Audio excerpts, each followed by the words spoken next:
Hello guys, welcome back to my new vlog. So guys, finally आज भ्लगतिर धेरै दिनपछि हैन धेरै काम भएर टाइम नमिलेर चाहिँ हाल्न पाएको थिएन मैले।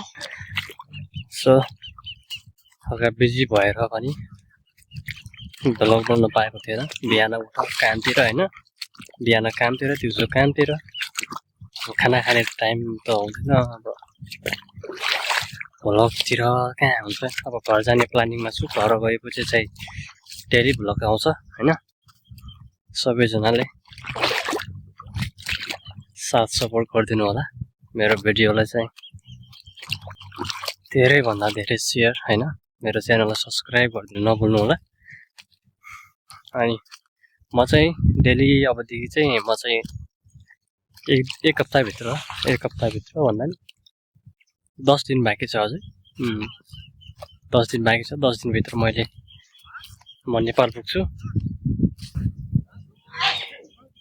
नेपाल पुगेपछि अनि डेली भ्लग आउँछ हैन, डेली हाल्छु। मैले चाहिँ डेली हाल्ने गर्छु।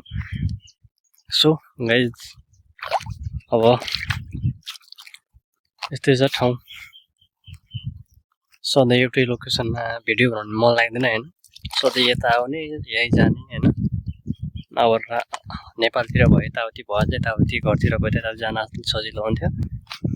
यहाँ चाहिँ यस्तो छैन। अब त्यही हो, कामबाट यहाँ, कामबाट रुमतिर, रुमबाट काममा, त्यही हो। सो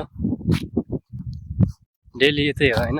आज चाहिँ पानी घटेर यस्तो भएर अस्ति नुहाएपछि माथि बोटको त्यहाँनिर हैन, आज चाहिँ पानी घटेर त्यहाँ पुगेछ। सो आज फाइनली भ्लगतिर हैन। सो तपाईहरुले साथ सपोर्ट गरिदिनु होला। मेरो भ्लग कस्तो लाग्यो सबैले मन पराइदिनु होला। के कस्तो लाग्यो कमेन्टमा जरुर बताउनु होला हैन।